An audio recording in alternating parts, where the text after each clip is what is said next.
Hey everybody, welcome to our pre-market analysis that we open up to the public every single Wednesday. I'm going to give you a little bit of a breakdown of what's going to happen today. Once I'm done doing this little bit of an intro, Beth is going to come on and give you a breakdown of the news events that matter for today, anything that happened over the course of the evening as well, and give you a little bit of a breakdown of the macro environment. Today we do have the FOMC and some bigger names reporting on earnings, so I'm sure she's going to be talking about that. Once that's done, I'll come on. We're going to be going through some individual names that are gapping up, gapping down, going through the news associated with those gaps, as well as the technicals, breaking down the charts, and building an action plan for those names this morning. Once I'm done that, we're going to be also going through the SPY and the FANG and talking about those names as well as the technicals with those. Meanwhile, Beth will be putting together the option plan for playing any of these names on the option side. I'll be definitely putting together the equity side. Once this is all done, South Beach will come on, give you a breakdown of the macro environment, going through any analyst calls he likes for the day, as well as what he's looking for on the macro side in terms of money flow in each sector. And then once we're done everything there, we'll do a quick little recap of what we talked about this morning, get ready for the open, and that's about it. So without further ado, I'm going to pass it over to Beth, and thanks for popping in today. See you guys in a second. Thank you, my friend. Good morning, good afternoon, and good evening. Welcome to those of you who are joining us for a pre-market on this Wednesday morning. FOMC. Everybody knows I get very giddy about the FOMC. I think this is going to be an important one, and it's going to all be about language. I'm looking for Goldilocks type language from Powell. I think he's getting better at it. And we still have to look at his remarks that come a half hour later. And that's where the real meat's going to be. Beth, your screen's still not up. Yeah, I'm about to bring it up. Thank you, sir. Okay. What do we got? ADP non-farm employment. Tomorrow's non-farm payroll, guys. All right. So we get today and tomorrow are going to be very important for the market as a whole. We also have GDP, looking for obviously a slowdown. This could surprise us, okay? And just be aware of that. We have some cost inflation going up that we're seeing on the corporate side. We'll see if that actually plays. The forecast is actually lower. This may be a little bit of a surprise. Going forward. All right. Why do I think that they're done? You have to remember that Powell's mentor was Alan Greenspan. And Alan Greenspan back in the 1990s, I know a lot of you weren't doing much back then, but some of us are a little bit older and wiser and know these things. Greenspan basically set the bar in terms of mid-cycle easing. And with that, in 1995, he did to 96, he did 3 cuts, 0.75 basis point. And same thing in 1998 when we had the bubbles. I believe that Powell will take a page off of his playbook. I think we're going to be done with the mid-cycle. He keeps saying mid-cycle. This is what mid-cycle means. 3 rate cuts, and then you sit and wait. That would be the optimum Goldilocks. I don't think he's foolish enough to talk about, they made a mistake, right? In terms of whittling down the balance sheet, and they really screwed up in terms of tightening. So I think they're going to be on the fence for quite some time. Let's take a peek at what the Fed funds is telling us. The market is all, 97.3% probability. There's a 25 basis point cut. What gets me a little bit concerned is if you go farther out, next month, 76% standstill, 22.5%, another cut. This is what kind of got my attention. All right, 61%, still no cut. But then look at this. We're starting to see 25 basis point cut being factored into the market in January. Slow and steady. And this is a 50 basis point cut. So that to me could be a little bit of a short-term negative for the market. I think the market's doing great. This is going to be I think one of the most important FOMCs we're going to have in some time, because we're of the technicals, where we are in the technical cycle. Spartan will guide that on the micro side. It's just what I'm seeing on the macro side. Okay, Fed statement tracker, Wall Street Journal. It's really super cool. After the statement gets released, they highlight, cross out the words that have been taken out, and they implant it with these green, the new verbiage. Right? Okay. Let's take a peek at what's going on overseas. China does have important data coming out overnight. The PMI, manufacturing PMI. We'll have to see how they want to show this. It is a look, everything they put out is manipulated, but it's a reflection on what they want us to see, right? And we'll actually know from the Japanese economy and within the Pacific Rim, some of the other countries, as to what's going on, because it's like a contagion right now. All right. I do like to look at the most viewed here. Not much going on. They're talking a lot about quantum computing, China. There's also a fascinating article in the South China Morning Post, basically saying that the U.S. immigration policy is going to be a win-win for the Chinese, because Chinese expats are going to come back home, and that's going to be a brain drain on the U.S., and that will help the Chinese moving forward. On the other side, also, there's an article saying that what's going on in China in terms of U.S. immigration policy is also to the benefit of the Indians. So India will, individuals who want to come to the U.S., and that will be a brain add to the U.S. It's really quite fascinating, I think. Let's take a look at the fear and greed. We are not quite yet at, I like to look at 80+% on the greed side to start really getting a little bit cautious. With that said, I will have protection on my portfolio this aft, and I like to use leveraged ETFs because I don't have to put a lot of money into it 3 times, and that's what I'm going to be doing, just so you know. 10-year, 2-year, we've been discussing this, kind of nailed it, saw it going back up here to this quadrant. We're kind of in the midpoint right now of this range for 2019. I don't see that changing much, guys. I really don't. Just be aware of that. Okay. Let's take a look at the S&P. This was, I retweeted this from Sentiment Trader. I love these guys. I love stats. Everybody knows I love stats. And every single day they give me just a treasure full of stats.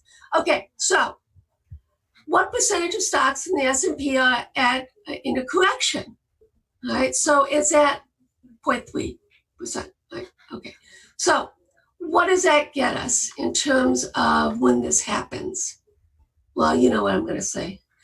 Short term, not so much, but I love 6 months to a year, 100% probability that the S&P will be up 9% and 11.8%. And this is why I feel a lot of confidence in terms of doing longer dated swing ideas. And I'm starting to build a swing portfolio up again, because there's so many things that are telling me longer term, right, that we want to be in this market. Another thing that I wanted to show you was the MSCI World Index. It's just in the process of breaking out. So it has a lot of catch up to do. This is another thing that I'm in right now, and that's small caps globally, excluding the US, so that's the EFA. I also like China, so we'll take a look at that as well. But as you can see here, after the MSCI breaks out, it's a momentum trade, 3 months, 6 months, 1 year, 100% probability. I will take that trade any day. And this is the sort of work that I like to do. I'm already working on some stuff right now. But it's also bullish for the S&P. 100, 100, 100. Love it. 2 months, 100%. It's just lovely. This makes me very, very, very happy, as you can imagine. I want to start looking now. Let's look at the EFA. And this is the monthly chart, okay? And this is small caps excluding, okay, the US. It's starting to break out on its monthly. And as you can see, this is why I go long and deep when I have these ideas, is because it's bounced off this channel support. It has a lot of room on the downside, on the upside, I'm sorry. And it's well-defined risk reward also on the downside. So this is something that I'm going to be continuing to talk about as a theme going forward. And this is what the market needs. It really does need that. Let's take a look at the DAX. It's broken out as well. This is the weekly on this pivot, holding up very well. It also needs some work to be done to get up above and hold above this extension. As you can see, because of the FOMC, a lot of things are very, very quiet just to see what's going to happen. Here's the FTSE. I just don't, I don't feel comfortable just because of what's going on there. With that said, it's broken its downtrend line channel from 2018, so that's bullish, notable. It's just because of the macro Brexit event. I'm not exactly sure the timing on this. What I probably will do is if it comes back down and holds this downtrend channel extension, I'll probably be nibbling on a little bit of that in terms of the ETF, the country ETF. Okay, TLT. I wanted to share this with you. Super cool. I've been in the past talking about this. The extension above the 21, okay, in the Bollinger. This is just the Bollinger with the 21. Okay, it's happened 2 other times, this parabolic type move.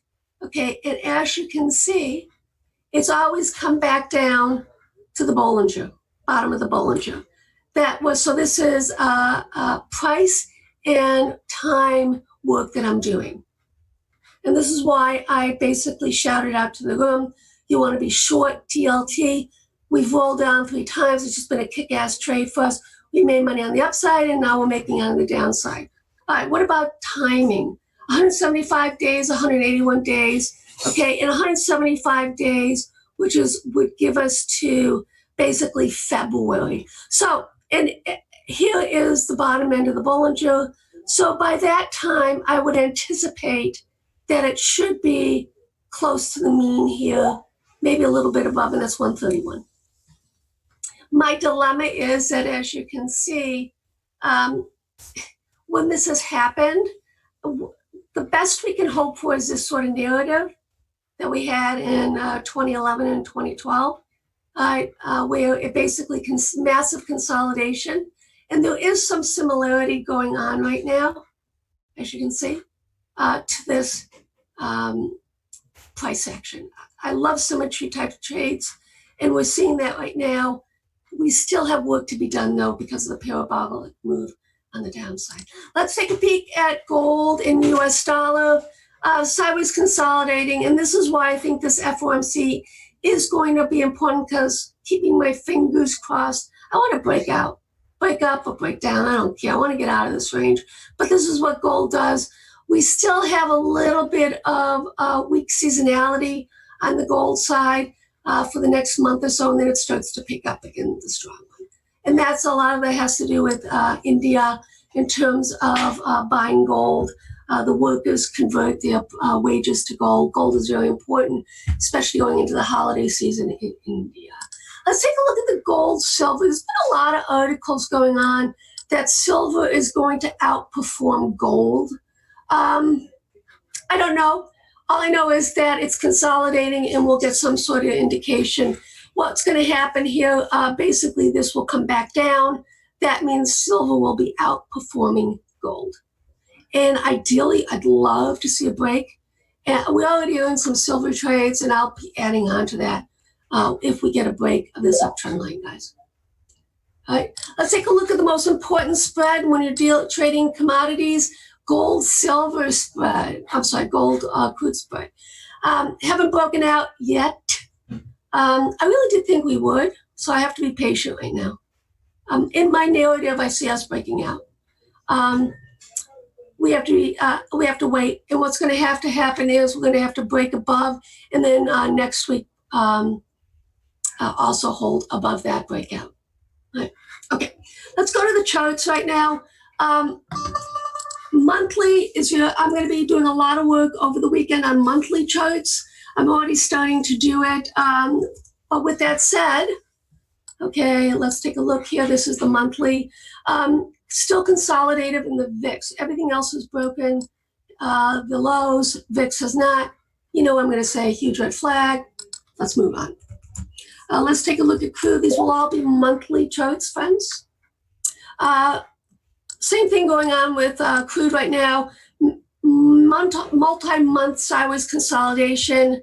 We have broken above this downtrend line. The key is going to be at month end, do we close above it? And then do we open above it the following month? Okay, and stay above it. We really need to stay above this extension. But you can see the clarity in terms of the sideways consolidation going on right now. Let's take a peek at gold as well. Monthly charts, sideways consolidating. That's what I likes to do. Nice, pretty little flag coming up.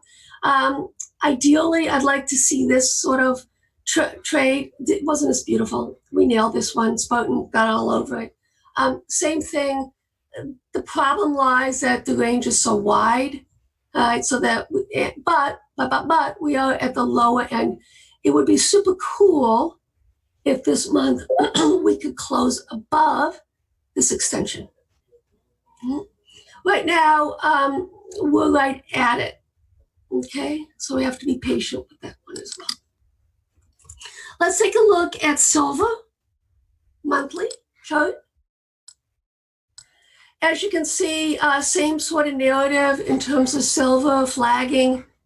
And this is not as pretty as I would like, but I think this is where we are in the cycle short term right now. So I expect one more rather low just move higher, breakout, and then similar to this price action. So hopefully we should be breaking out and having this sort of candle on the breakout on the monthly. Then we have another month, and then we basically have to stand pat. I do think that, and I've mentioned this before, this is going to be a multi-year event for us, but for all intents and purposes, silver has to take out this high right here. That's 21.22. I think it will. Let's take a look at natural gas as well. We're playing this on a breakout. It's been going, working very well for us. You don't see it clearly. Let's look at the weekly so you can get a better view of it.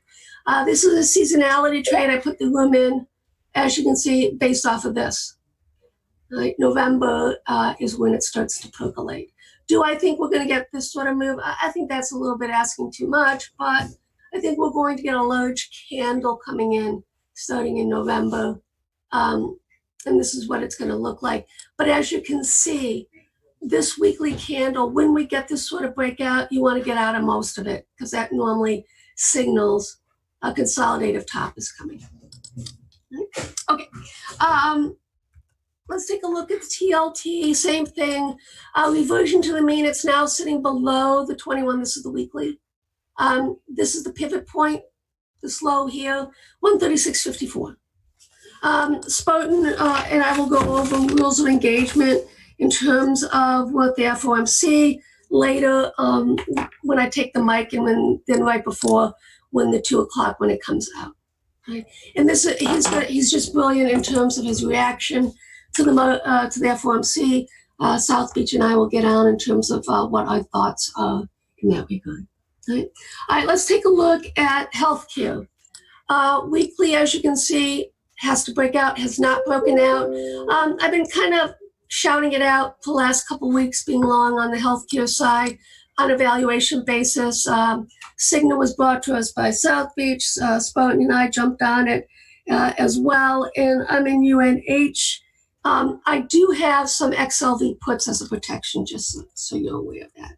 Let's take a peek at XLK, made all-time highs. What does it have to do? It has to hold and close above this downtrend extension. That's what we want to see. It's that simple. So we're getting some definition in terms of breakouts in individual ETFs, but the real money has been on the momentum side. I think I've been talking about this narrative. I do not believe FANG is important for the market right now, and I actually want to see money flowing out of FANG, and that's exactly what we're seeing into other sectors. And I think there's a lot of opportunity there for us. All right, let's take a look at the IWM. Small caps, this is one of my themes. You saw the EFA has broken out. IWM domestic small caps has not. I'm anticipating that we're going to get a year-end move in IWM, okay, similar to what we saw here in 2018, okay. So I was consolidating, then started to break out, and then had a beast going into the November, December, January. This is kind of in my narrative that I'm thinking right now. I see a similarity, but this has been a massive sideways consolidation for 2019. It was a hell of a lot more than we saw. Well, actually, let's see, 12 to 8, so that was 8 months. Actually, it's the same amount of duration, just a wider range. So this was an 8 months consolidation. Then we started to break out. This is what I'm thinking we're gonna see. Okay, and if you notice, it actually, for months to come, it actually went up. That would be bullish. That's a bullish narrative. I want to see it trickle down to small caps, and then we see what happens from there. Okay, let's take a peek now at the semis. All right. The problem I'm having with SMH is because Taiwan Semi is the largest holdings in that. I got us in the swing channel into Taiwan Semi early. I just want to be, a little bit careful. I don't clearly like this type of candle here, and that if we do get a weekly close on this red side, guys, we have to be careful, because that would mean to me that there's going to be a short-term correction. It should hold up very well, but we still have to be a little bit cautious on that. Taiwan Semi beasting was a great trade for us. Let's see if it can hold and close above the breakout. This is a double top. We have to be aware of that. There's a few double tops happening on the dailies that you have to be aware of. So for this week, I'll be looking at daily, weekly, and monthly charts for the weekend to get up some of my ideas. I also I already have a couple trades I want to put on a longer dated, 1 to 2 years out, in a couple tickers, and potentially an ETF as well. So I'll be working on that this weekend. Let's take a look at why. Well, you know what? Let's go to the futures, because Spartan's going to go over that. It is more of a micro event right now. We have Apple and Facebook reporting earnings in that. We did make a new high. What's going to be the key? I'm a broken record right now. It's really important, okay, that we close and hold above the breakout zones on a momentum. We can consolidate before we start to extend higher, but it's just really critical that we hold up here. Let's look at the on the tech side. It too rallied up nicely to create a new all-time high. We gotta be careful as well on this one, guys, because whenever you have these breakouts, it's literally the top of the range, and you have to hold and push forward on it. Okay. All right, my friend, my time is up. My friend, are you ready? I can give you 30 seconds. I'm just going to go run and grab some. I can give you as much time as you need. Okay. And here's the Russell futures. Clearly, we haven't broken out. I really want to see this. If we don't, then that's a huge red flag for me as well. The small caps really need to participate. All right. We're at that point phase in this market where that should happen. If it doesn't happen, watch out. Okay, let's look at the transports quickly. This is another one I want to see break out. So small caps, Russell, the Dow theory. Wherever thou goest, I shall go. If it doesn't happen, guys, another huge red flag. So this is why I'm not I'm somewhat giddy. The narrative's worked, but now the hard work happens. We have to get confirmation on a lot of these different sectors as well. All right, Beth, I'm all good. Okay. All right, so. Perfect. Thank you so much. All right, guys. Morning. Let's take a look at kind of what we got going on today. Let me just pop up the screenshot for you. Guys, if you are new to chat, I'll be sending the Discord link tomorrow.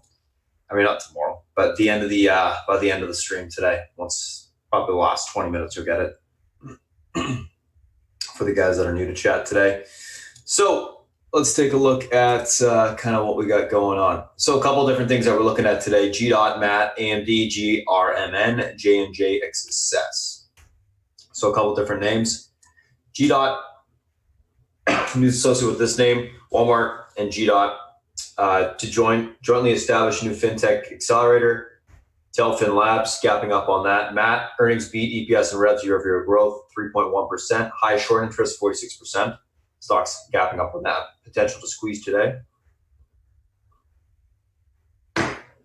AMD, earnings in line, EPS and revs guidance for Q4, 2.05 to 2.15 billion versus 2.15 billion expected. So the guidance kind of on the light side. And also the stock was bought into. So we're gapping down a little bit on that. There's a couple upgrades that just came out. Nomura just upgraded them to $40 from 37. GRMN, earnings beat, EPS and revs, year-over-year growth, 15.4%, 2019 guidance raised. J&J, 15 new tests from the same bottle of Johnson's baby powder previously tested by the FDA. Find no asbestos, released yesterday after hours. Gapping up on that. And then Excess, earnings mix negative, EPS miss, rev beat, year-over-year growth 85%. Guidance for 2019 slight raise from previous, but light in regards to the expectation. Stock is gapping down on that. Let's take a look at these names from a technical standpoint intraday. All right, one sec.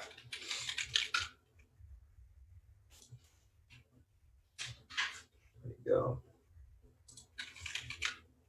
So, GDOT and Mattel. Let's take a look at these two.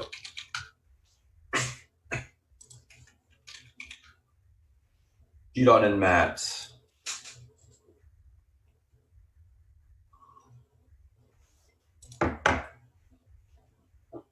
So GDOT gapping up from that news with Walmart. Let's just do this.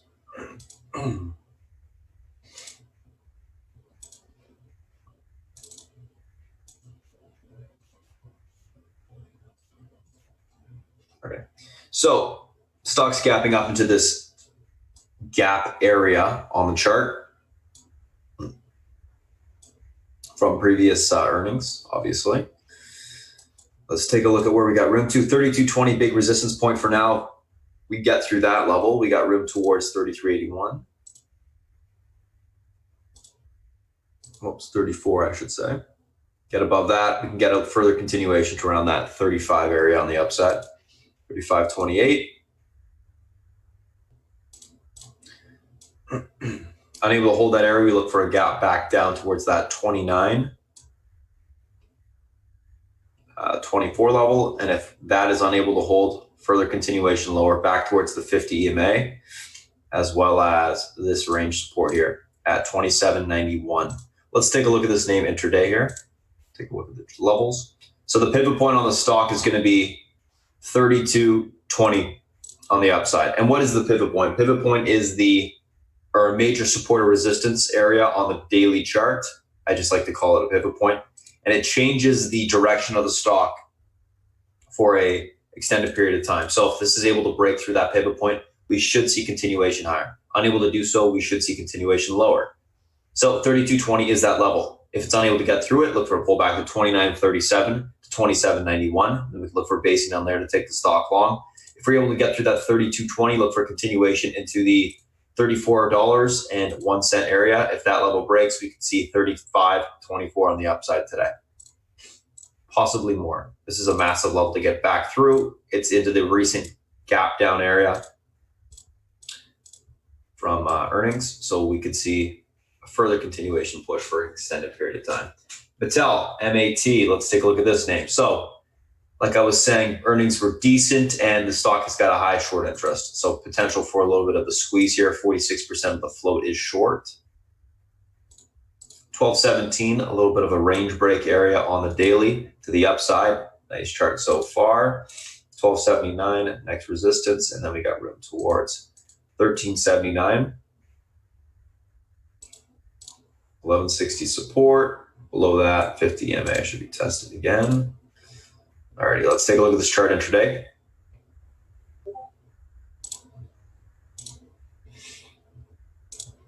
So, a couple different levels we're looking at right now.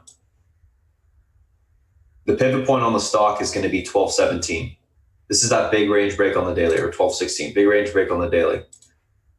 If we're able to hold above this level, we should look for a retest of 1279 on the open. If we're able to break that, we'll get room towards 1378. I can't see it. It's just out of frame. Unable to hold the 1216 area, we look for a pullback to 1160. If that level breaks, 1093 will be retested, which is the 50 EMA on the daily. We can look for basing down there to take the stock long. Overall on Mattel, I am leaning on the bullish side. Going to be looking for a break of that 1279 resistance as long as the pivot holds and continuation higher. A nice looking daily chart. Like the short interest, earnings were obviously decent. Coming off the lows, reclaiming all EMA support. Potential to squeeze more. Let's take a screenshot of these two. Move on to the next. AMD and GRMN.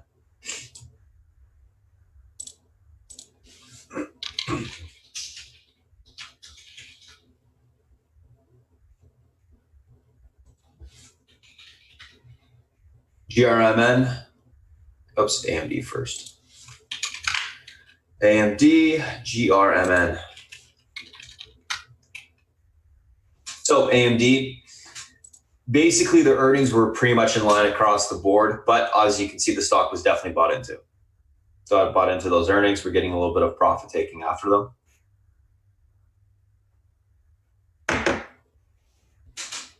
This held up a lot better than I expected, despite the mediocre earnings. So I think that's notable.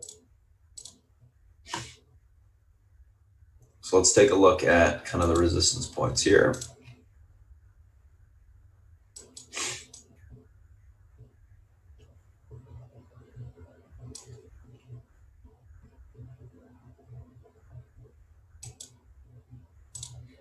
$33.19, $34, $33.29.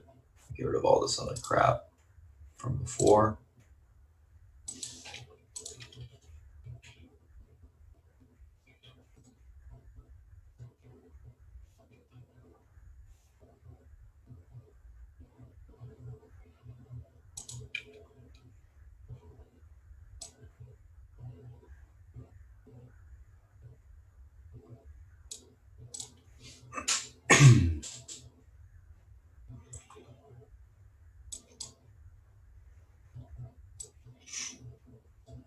$31.65.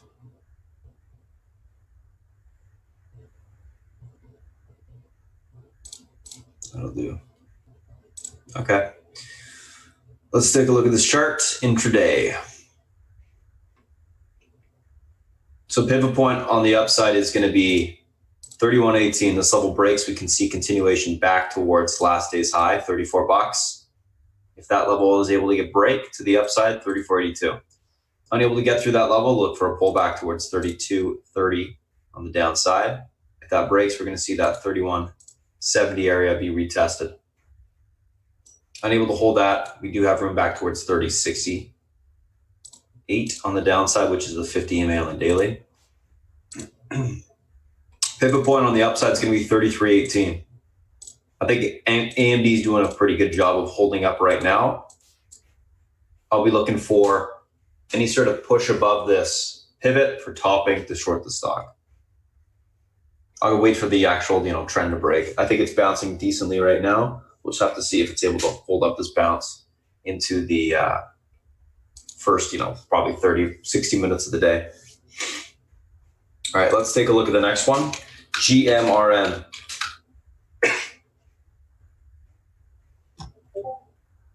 So stocks gapping up, earnings beat EPS and RAVs year-over-year growth, 15.4%, 2019 guidance raised, and the chart is looking good.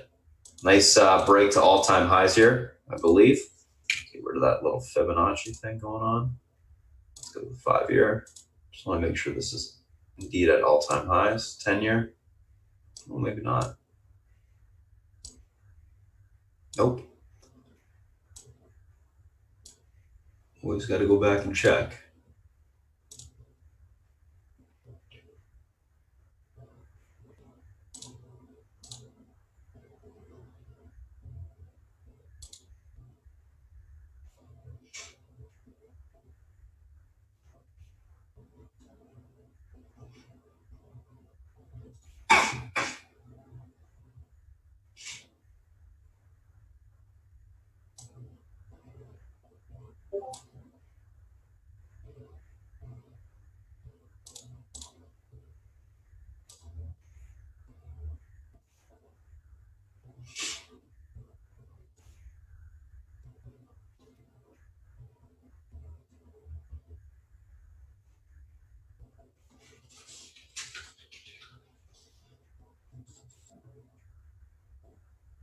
$96, $91, $89, $80, and then we had the 106 level to the upside, which was the next resistance on the monthly.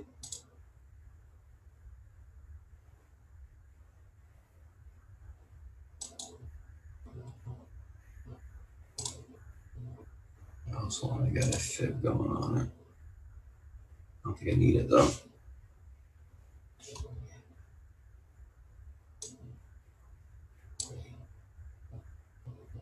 And 99.40. 99.50. Okay, got it.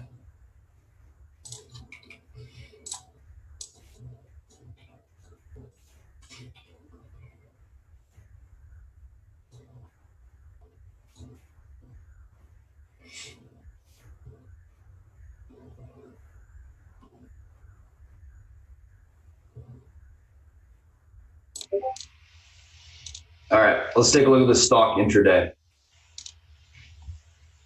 So, pivot point to the upside today is going to be this $96 level.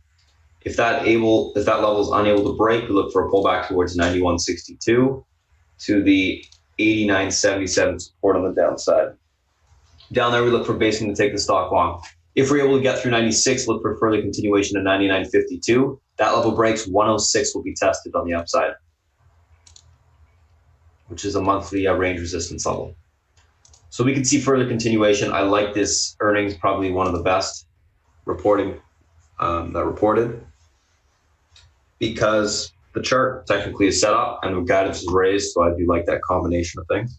You can see further continuation to the upside through the pivot into the next two resistance levels. I think we could probably get through $100 today on that stock. So I'll be looking for a continued push on the open to the upside. And that is AMD and that is GRMN.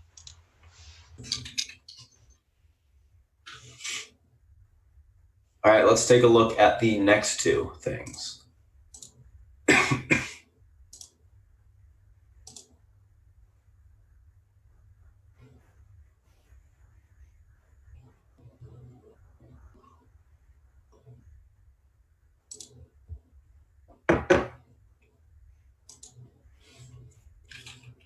J&J and Excess.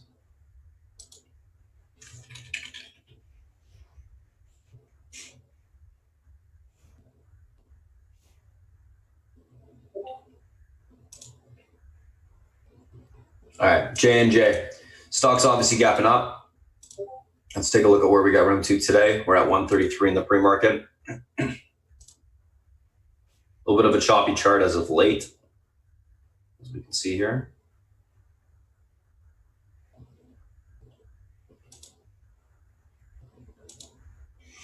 Some resistance at 134. Recent range high 137.33.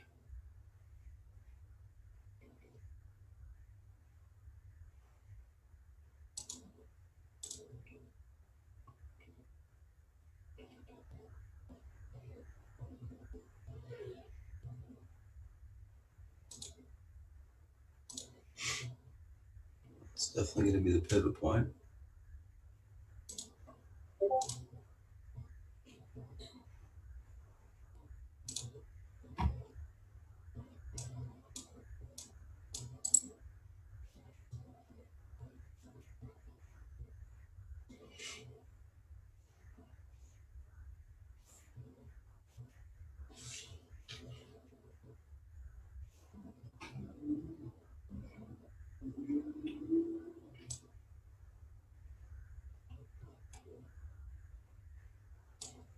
There you go. Let's get rid of that.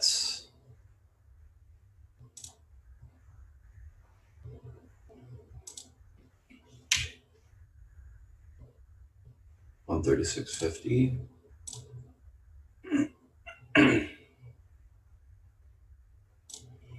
Okay, let's take a look at this stock here. So, pivot point on the upside today is going to be this 134 level. If we're able to break through that, we got room towards 135.27 to the 136.60 area. Unable to get through that level, look for a pullback towards this 132.72 area. If that level breaks, we will sell off towards 130.68 on the downside. J&J usually an awesome one to play on the options. We'll see if it's able to get back above the pivot for a continuation higher. If not, it's going to, in my opinion, sell off profit taking to the downside. Excess, last but not least, coming back after the earnings miss. Pretty much it just had light guidance, which was the issue there.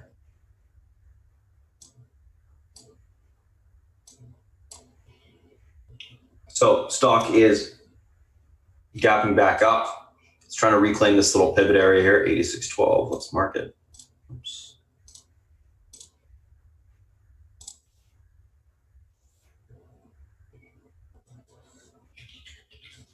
$86.12. Let's get rid of all this past stuff.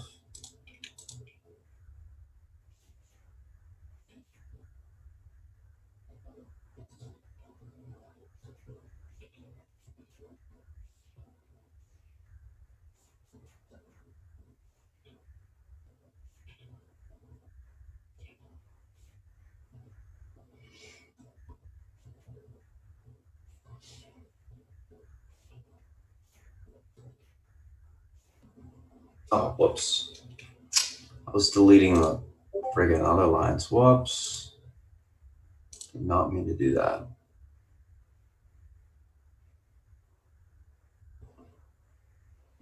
Damn it.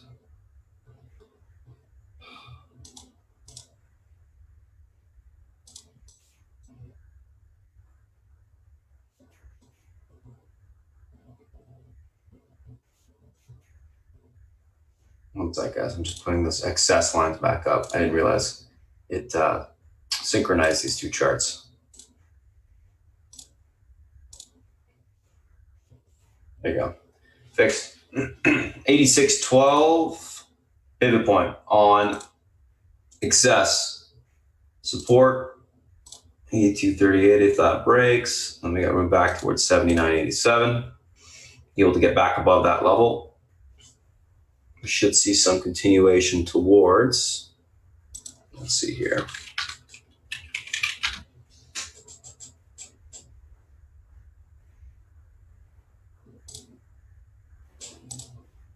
$88, $89, and then that other top range level. 91.11. Let's take a look at this chart intraday. This will be an interesting one. I think it can fill the gap. 86.12 is your pivot point. I'm going to redo that one in a second. Unable to hold that level, look for a pullback towards 82.39 towards the 79.84 support. If we're able to get through that 86.12, look for a continuation towards 88.94 to the 91 spot. And if that level breaks, we can see further continuation higher because it will be breaking the resistance to the upside. Let's get this 86.12 marked. And that is your pivot point as well to the upside. Overall on excess, going to be leaning on the bullish side, looking for a continuation on this bounce. I like that. So that's J&J and excess. Let's go through the SPY and the FANG.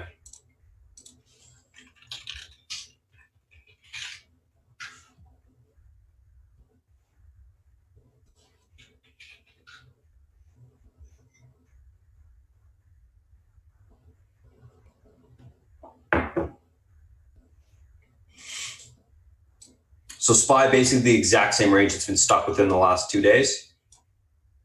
302.63. I'm going to get a little bit of a Fibonacci extension here into the upside. Going with that recent range. So I can give you a higher level because we do have the FOMC today and we do have potential to break out.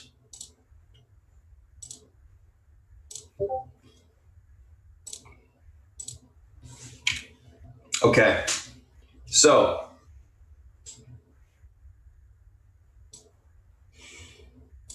$302.63 is going to be the pivot point to the upside today. If this level is able to hold, we can see further continuation of 304. If that level breaks, we see 305s on the upside. Unable to hold 302.63, look for a pullback to 302.24. If that level breaks, we see 301.24 on the downside. I'm thinking that we're probably going to grind out today before the FOMC, then we'll get our big move, either to the upside or the downside. We are at all-time highs, so if we do break out to the upside, there is no technical resistance above us. We can use Fibonacci extensions, etc., for those levels, but realistically, we should see some strong continuation. Unable to hold up, look for a pullback towards the 301.24. Probably we will go sub 300s on the SPY there. So just keep that in mind. So that is the SPY. Let's take a look at Apple.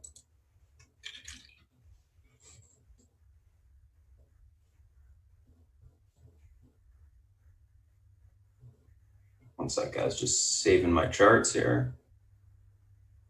Okay, let's take a look at Apple here. So Apple earnings after the bell. We sold off a little bit yesterday. 244.90 pivot point. Levels unable to hold, or is able to hold, I should say. If that level is able to hold, we should see continuation towards this 248. Unable to hold that level, look for a pullback towards last day's low, 242s. And if that breaks, we can see further continuation lower to 240.65. 248.24 would be the next area on the upside on Apple. Gets back above that pivot, 244.91, and holds. Right now, I'm leaning bullish on Apple. It looks like it wants to bounce a little bit more. I think that's what we see this morning, and then we'll probably see it grind out the entire day, I'm thinking, before the earnings occur. Amazon, 1766 is your pivot point today. 1765.74. If this level is able to hold, look for continuation towards 1786. Unable to hold, look for a pullback to 1738 on the downside. I'm thinking Amazon should see continuation to the upside as long as the market holds up. Just needs to reclaim that pivot. It's been grinding higher since the earnings, so I think that it does want to fill that gap entirely. Facebook, earnings today as well. Stock has been grinding higher into earnings. The pivot to the upside today is going to be this 191 area. If it breaks, we got room for continuation towards 192.32. Unable to get through the 190s, 191 area, look for a pullback towards 189.13. If that level breaks, we see further continuation lower towards this 187 spot. Overall on Apple, I am leaning more on the bullish side. Going to be looking for a continuation grind higher into earnings. I think that's what it's been showing us. That's what it's going to continue to do. Let's take a look at Facebook, not Facebook, Google.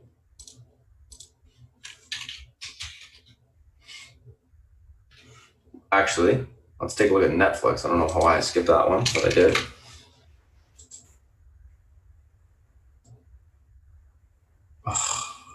For some reason, Netflix sometimes crashes my system. I don't know why. Let's see if it loads up. If it doesn't, I'll have to reload. I'll quickly just go through it on my DOS.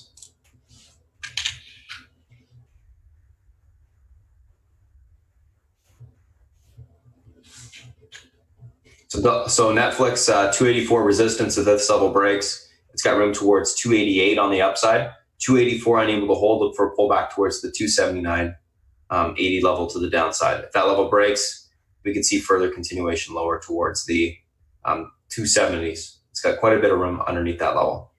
So that is Google. I'll screenshot the Netflix and or Netflix and Google after. So that's Netflix, sorry. And then Google, 1265 resistance to the upside. Right now you got support at the 1256 level. 1256 breaks, you got room to 1245. If 1256 holds, you get room back towards 1265. You get above there, you can actually see further continuation higher.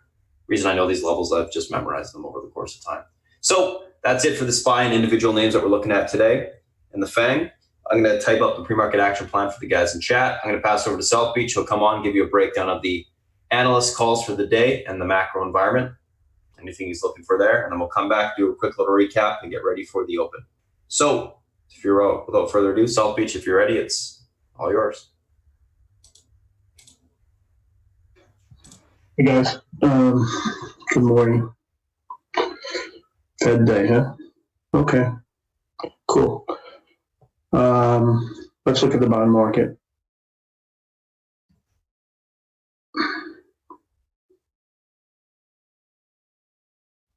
Today's a unique day. Fed day is always unique. Bond market is kind of sort of non-committal. I kind of think we're in the sweet spot globally for rates, and they're going to be little change going forward, for the next short period of time until the economics change. And they're not going to change until and or if we sign a trade deal with China, which is another few weeks away at a minimum. Okay. So nothing out of China, Brexit, they want to have a vote.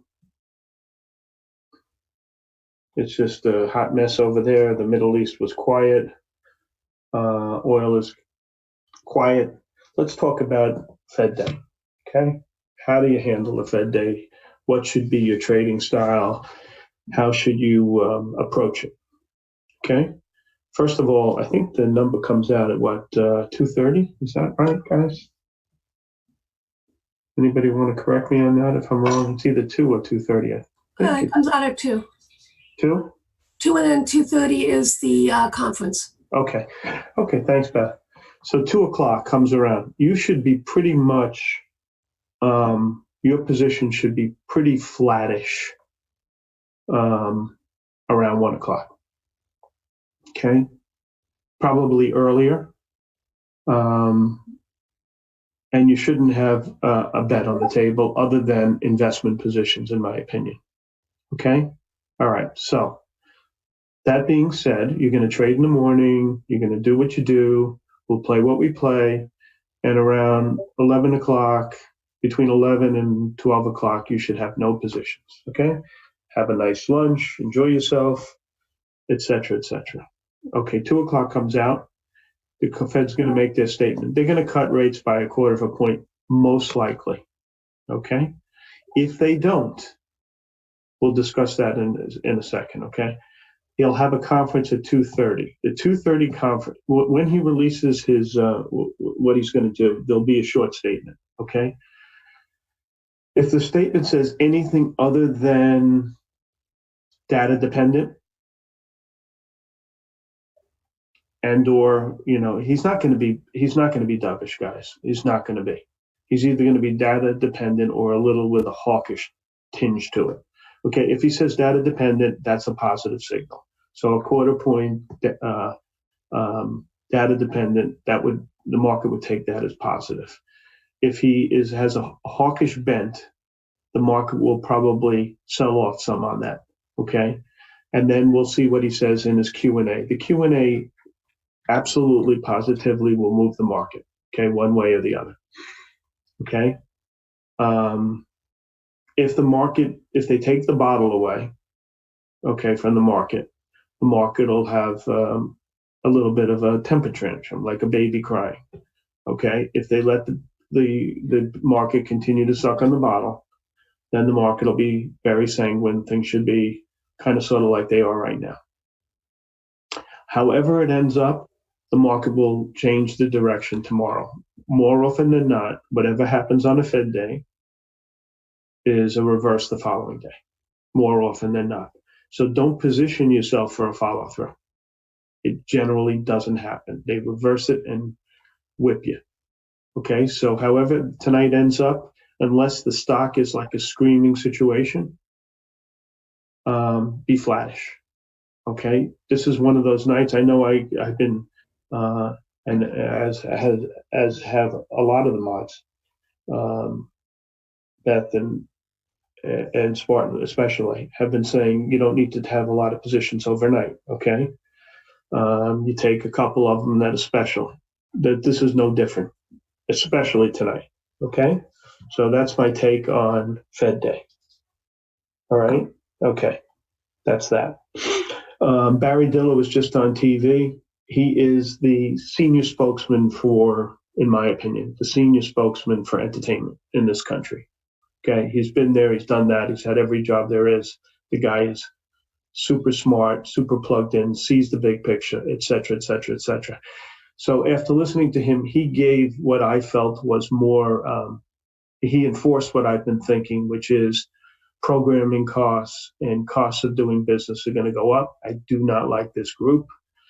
I will not play it on the long side. He was a little bullish on Netflix. I have to say that. He says they, have completed their model and they're a tough competitor to beat. And he was kind of sort of a little bullish on Disney. But my point is that with all these players in the field, the costs of doing business are going up. And so I think that the companies that need to buy programming, like Fox, are in trouble. And so every time this group is weak, that's where I go. I go to Fox, Viacom, CBS, et cetera, et cetera. Okay? And that's my thinking on that. I would not lump the cable carriers in that pie.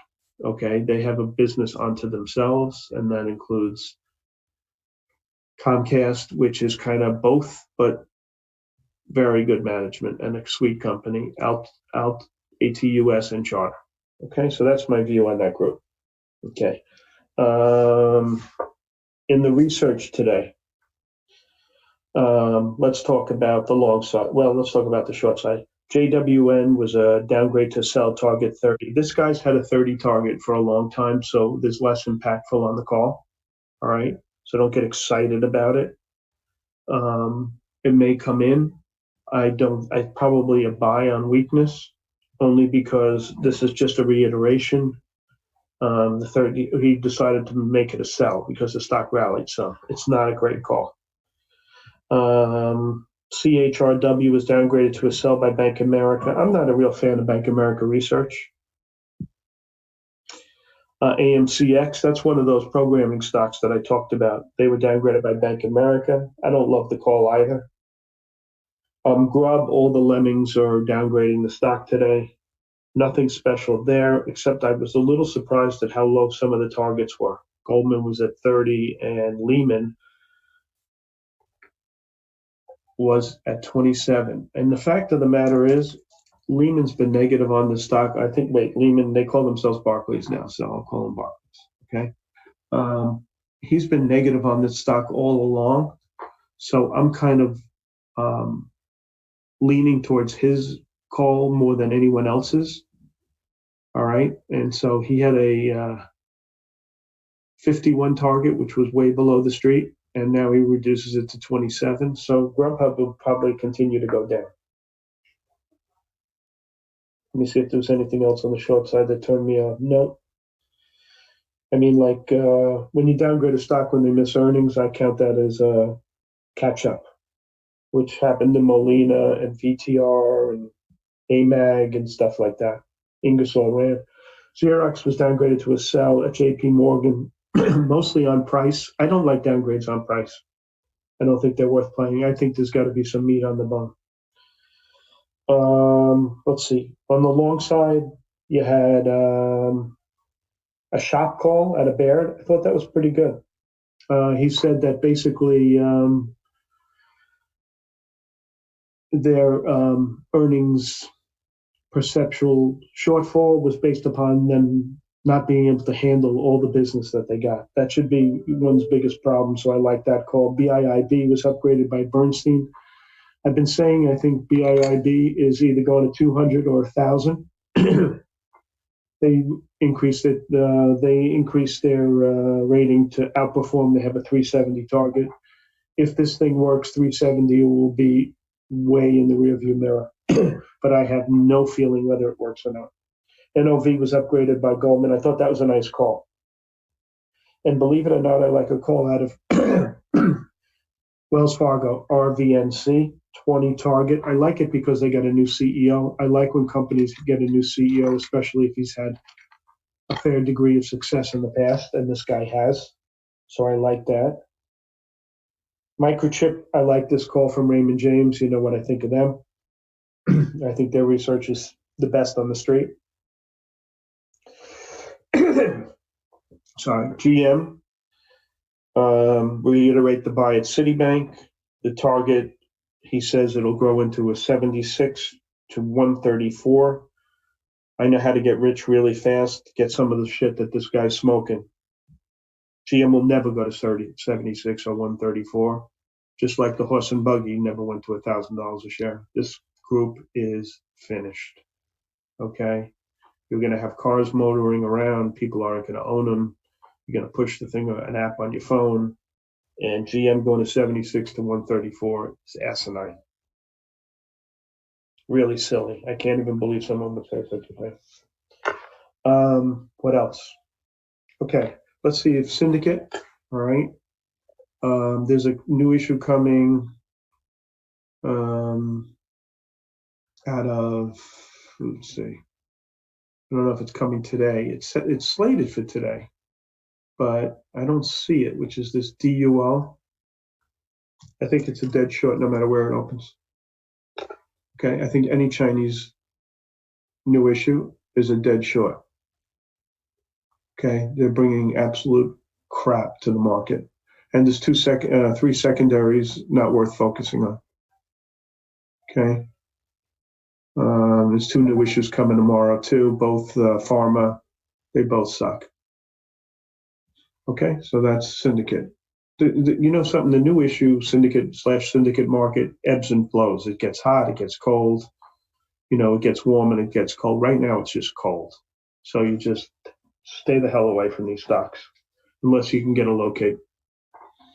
Okay, then you can just go to town. So that's the Syndicate. Okay, what else is there? I thought one call was really interesting that I didn't talk about, and that's out of Cowen, and it's on Tiffany. Let's talk about that stock for a minute, all right? So they, Deutsche Bank downgraded it to a 130 target, and Cowen upgraded it to a 160 target. Let me tell you my thoughts on this, okay? Tiffany is some companies have a product that cannot be replicated. It's just a one-off thing, and if you want it, you want it, and if you don't, you don't, but you can't copy it. In the luxury brands market, which is what Tiffany is in, it is really hard to introduce a new brand and make headway into that space. Okay, so in order to get market share, a lot of times, you have to buy market share. There was a fight for Gucci a few years ago between LVMH and, I don't know if I have this family right, Pinault family, based in France. Okay, and they had a takeover fight there. I would be really shocked if you don't have a takeover fight for this one. All right, unique property, not replaceable. And so that being said, if you're going to do something from the long side, I would do it with options. But I like Tiffany. I think it could go, where is it now? I'd be surprised if it doesn't go to 140 in a deal.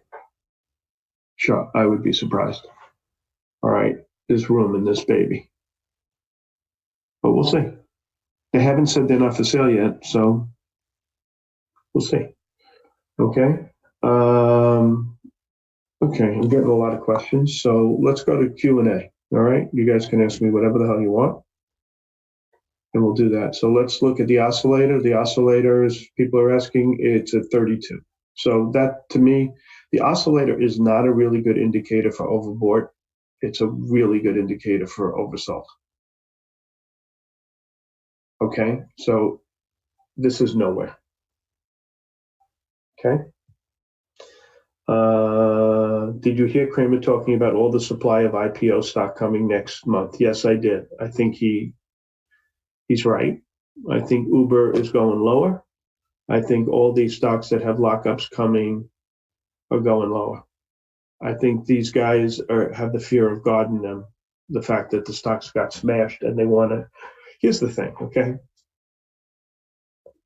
Okay, so how does a VC fund look at things, all right? So when they market their funds, they say what return they had on their money. Okay, so they're all kind of hoping for this 4x, which would be 4 times your money in the 7-year period that they hold your money. Basically, that's the length of time of a lot of these funds. Okay, so these guys are thinking, all right, so my buddy owned, which one was it?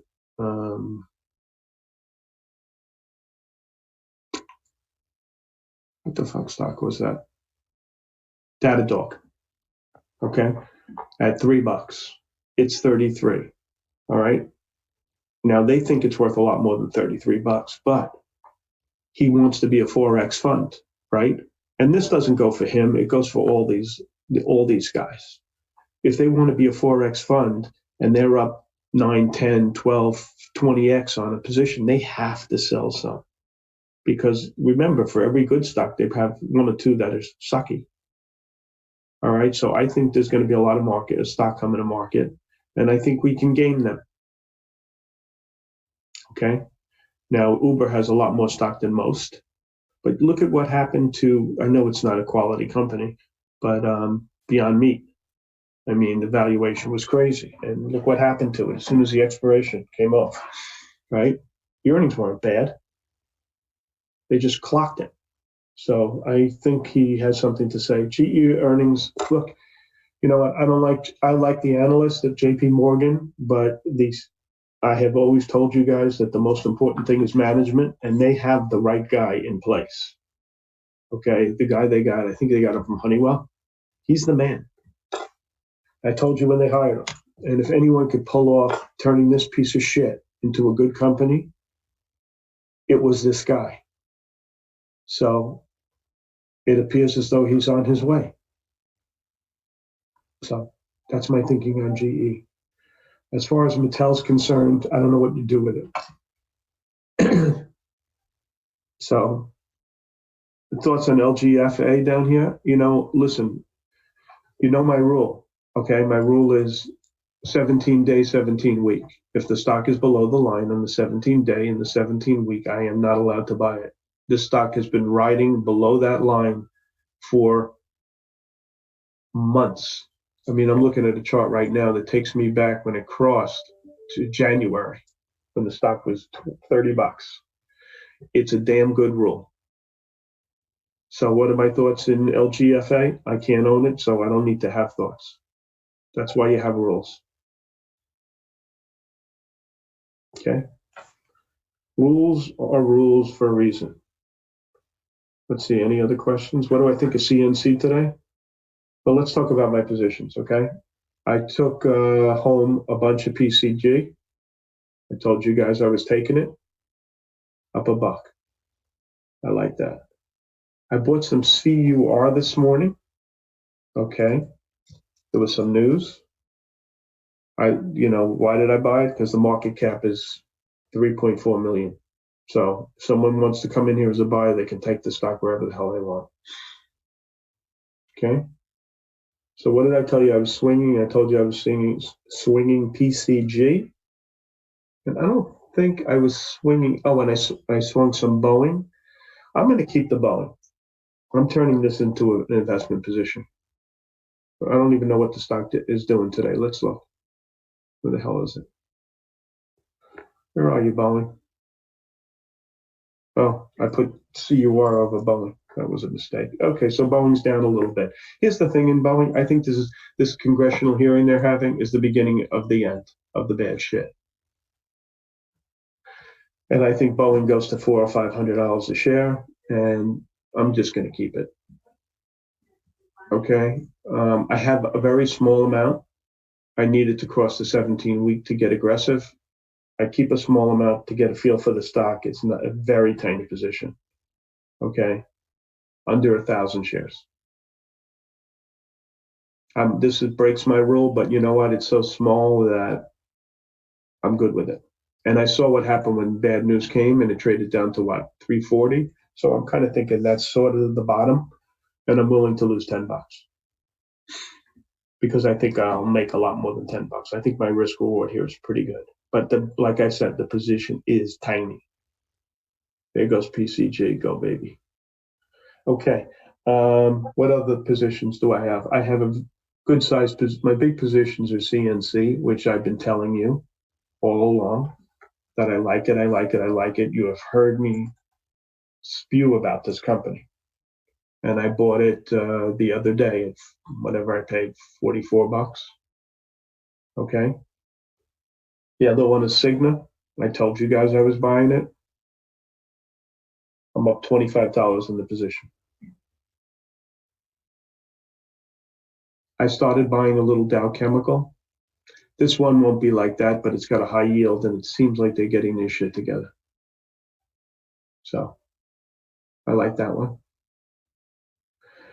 BBBY, I'm in some calls. Let's see what else. I have a little reel left. I sold most of it yesterday. It was up $1 and change during the course of the day. And other than that, I don't think I have anything worth talking about. You know, I have my usual investment positions. You know what they are, MAV and AMT, amongst some others, but those are the three big ones. I'm long the space warrants. I'll talk about warrants tomorrow. Okay, why warrants over common? Okay, but that's enough for today. How am I? Okay, that's not for me. Okay, that's it, guys, for me. I'm giving it back to Spartan. Thanks for your time. Good luck today. Thank you, South Beach. All right, guys, let's take a look at kind of what we got going on this morning. Quick little recap. Posted the pre-market action plan. Just pause it here. Let's scroll it on the stream, as well as all the charts, etc. Beth posted the options ideas right there for you guys. Take a look at that. Anywho, let's take a look at what we got going on this morning. Pre-market tickers on watch. A few different things we're looking at. GDOT, MAT, AMD, GRMN, JNJ, Access, GDOT, Walmart, and Green Dot jointly established a new fintech accelerator. Tailfin Labs gapping up on that. Mattel earnings beat EPS and revs year-over-year growth 3.1%. High short interest 46%, gapping up. Potential for a squeeze. AMD earnings in line EPS and revs. Guidance for Q4 2.05 to 2.15 billion versus 2.15 billion expected. Little bought into, so it's selling off a little bit on that. GRMN earnings beat EPS and revs year-over-year growth 15.4%. 2019 guidance raised. J&J 15 new tests from the same bottle of Johnson's baby powder previously tested by the FDA find no asbestos. The excess earnings mix negative. EPS and rev beat year-over-year growth 85%. Guidance for 2019 slightly below the expected. Let's take a look at these names from an individual standpoint this morning. A nice little gap up on PCG. Let's see what these calls open up at. GDOT and Mattel. So GDOT 3220. Whoops. GDOT 3220 is your pivot point to the upside. This is a big resistance point on the daily pivot points. That's just what I call them because they change the direction or pivot the direction of the stock for a longer period of time if they get crossed to the upside or get rejected to the downside. 3220 pivot point. 30. If it breaks, we should see continuation of 3401. Get through that level, we can see 3529 on the upside. 3220 unable to hold. Look for a pullback towards the 2937 level to the downside. If that level breaks, we see 2791 tested. Overall leaning bullish, looking for continuation higher. Mattel 1216 pivot to the upside today. If this level breaks, room towards 1279. Unable, or if we're able to get through that level, which we are right now, we can see further continuation to 1378. Unable to hold the 1216 pivot, look for a pullback to 1160 to the 1093. Look for support down there. Take the stock long. AMD and GRMN. So AMD coming up off the lows. I like it right now. I'm leaning bullish on the open, looking for continuation higher on a pop and then topping. 33.18 is your pivot. If this reclaims, I think you can squeeze back towards last day's highs, 34s. If that breaks, possibly to 34.82. 33.18 unable to break, look for a pullback to 32.30 to the 31.70 area. If that breaks, we see further continuation lower towards 30.68 on the downside. Overall, right now, like I said, leading bullish, looking for continuation higher, and then topping to take the stock short. I think it's going to stay within the range after it pushes up. 96 on GRMN is your pivot point, 96.04. This level breaks from towards 99.52. Take that out, 106 will be tested. 96.04 unable to break, look for a pullback to 91.62 to 89.77 for basing to take the stock long. Leaning bullish, could be looking for a push through this level and a little bit of a squeeze into the 100 level this morning. I think that's what's going to happen. Beautiful chart on the daily. Guidance was raised. Kind of what you see when you get that scenario. J&J, 134.07 pivot point. This level is able to be reclaimed, room towards 135.29 to 136.60. Unable to reclaim the pivot, look for a retest to 132.71. If this level breaks, we see 130.74 on the downside retested. Overall on J&J, I'm leaning a little bit on the bullish side, but going to be looking for basing to occur before taking the stock long. So may pull, get some basing off the support, and then go for the long after that. Excess, 86.12. This is the recent range break to the downside, so this will be the pivot reclaim. If this level is reclaimed, we got room back towards 88.94. Get through that level, we see 91.05 on the upside. 86.12 unable to get reclaimed. Look for a pullback to 82.39. If that level breaks, we see 79.84 on the downside. Overall on excess, leaning bullish, looking for the basing to go long. I do think we'll see a continued grind up. It clearly wants to push higher, so we'll see if it's able to get back through that pivot point today. Let's take a look at the SPY and the FANG. SPY, the pivot point to the upside right now, I'm going to type this out too, as I usually do.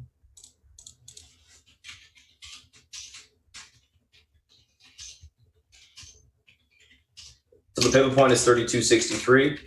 This level holds, room higher into 304.05.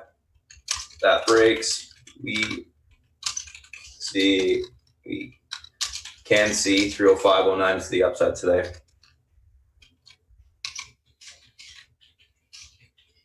Unable to hold the pivot.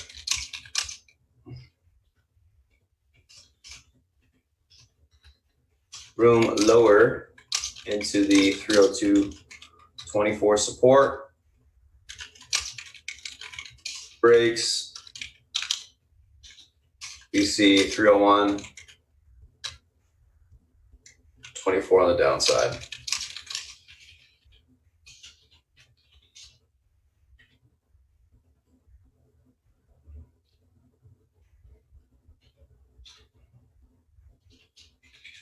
Leaning bullish before the FOMC, so I do think we can see a continued grind higher. And I think it's going to be a grind, certainly to the upside. Let's take a look at the next one. Apple.